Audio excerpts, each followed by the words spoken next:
So I've been a full-time photographer living in LA for 3 years now, and my preference is to shoot on film. If you're not new to the channel, you know this. All of my videos are on film photography, and today I just want to show you what my 2024 film camera collection looks like. This Husky workbench or drawer, whatever you want to call it, is the home of all of my film cameras. This is some of my main 35mm film cameras. Some of them get way more use than others. Quite a few of these ones are broken, but I just want to tell you a little bit about my favorite ones really quick. First off, let's start with a tried and true, completely mechanical film camera. It does take a battery, but it's just for the light meter.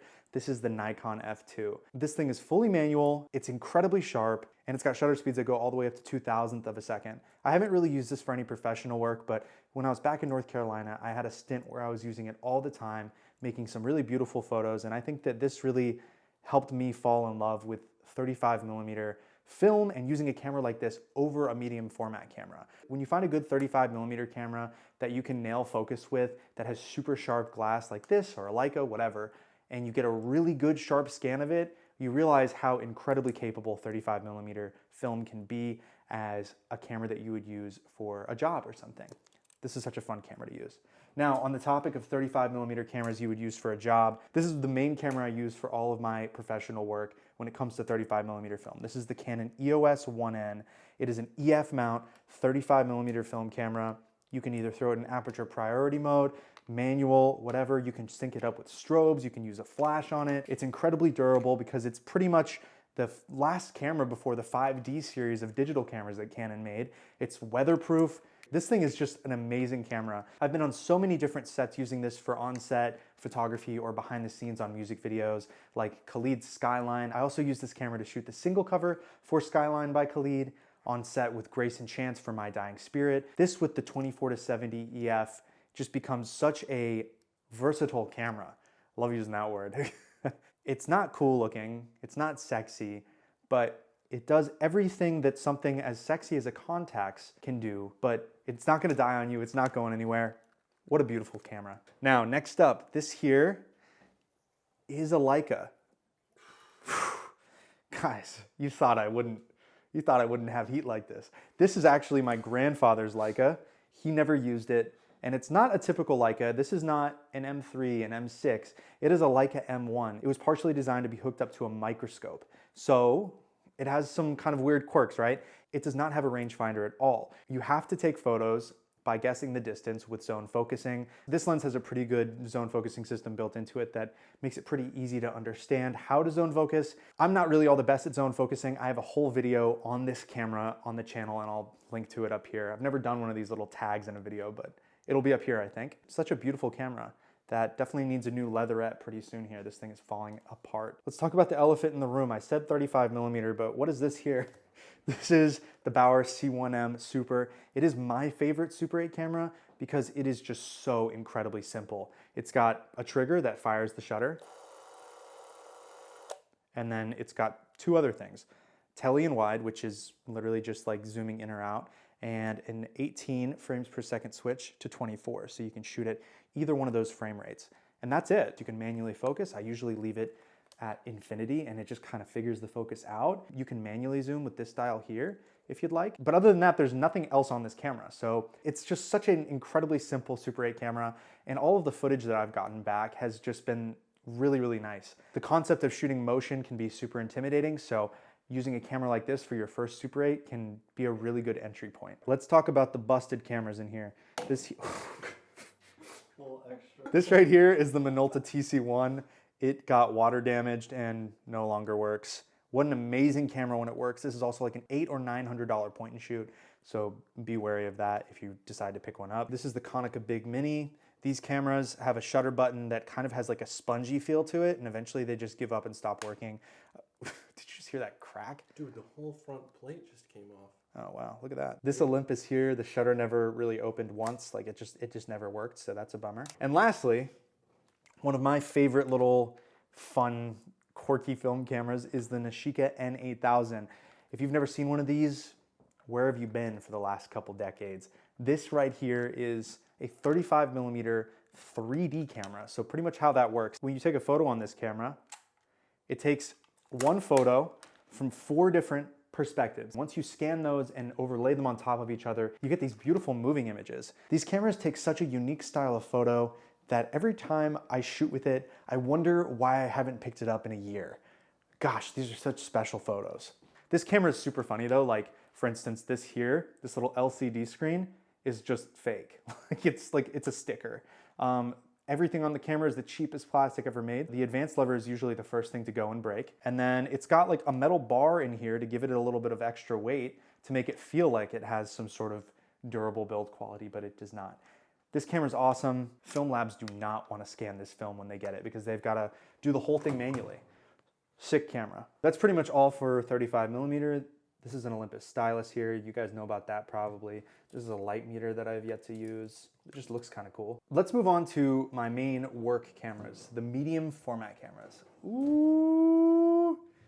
All right, so medium format is typically what I use for my big jobs. My pride and joy, the Pentax 6x7. This is my go-to camera for every big budget job, but more importantly than that, I've used this camera for almost every single piece of personal work that has ended up changing the trajectory of my entire photography career. I've shot so many photo concepts on this camera, whether that's in the studio or outside in nature with a bunch of artificial lighting. This camera has just been such an incredibly important tool to my entire career. Some of the sharpest, most beautiful pieces of glass ever. Like, these lenses are awesome. It's fairly ergonomic for medium format, especially if you're trying to find an ergonomic camera that's also an SLR. You can get much smaller medium format 6x7s like the Mamiya 7 and stuff, but for me, like, that's a rangefinder. I want to look right through the lens and compose right through the lens. So this is, for 6x7, the best you're gonna get in terms of size. They're not necessarily the most reliable cameras in the world, so I do have a spare 6x7 as well. I usually bring this to my sets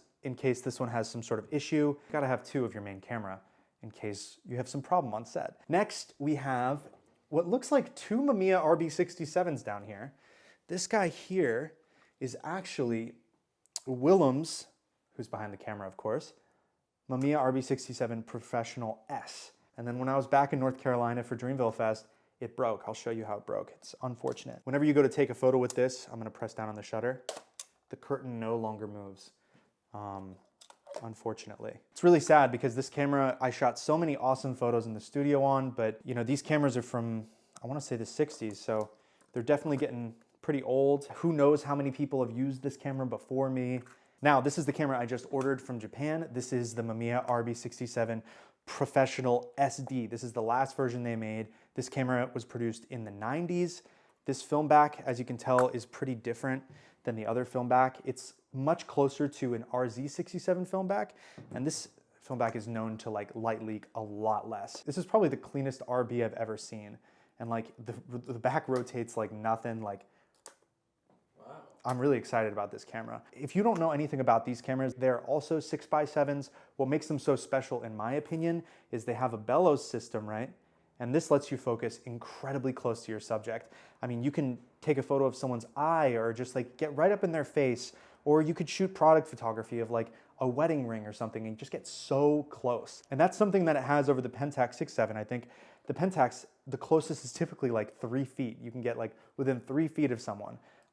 Which is not close enough for a lot of things. I love these cameras. I've been using them in the studio for the last couple years, and I love putting them on a tripod and just getting like the coolest, like tightest comp of someone's face. Lovely, lovely cameras. Now, on the other end of the spectrum, a camera that does not need a tripod ever, pretty much. This guy right here is the Mamiya, this guy right here is the Fuji GA645 wide, or W. Listen to it. It's a squeaky little camera, listen. It's got like a little personality to it. This is a 645, which means you get 15 to 16 shots a roll on 120 film, and I love this guy. I took it on tour with me in Europe with Khalid, and I was able to pull this out and just shoot much more detailed snapshots than if I was just shooting 35. It has a pop-up flash, which is really special for medium format film. You know, like there's not a lot of medium format film cameras that have a built-in flash. That's really awesome. And it's just like a fully automatic medium format camera. You can of course throw it in manual, but where this shines is just throwing it in automatic and trusting it to do all the work for you, and you focus on composition.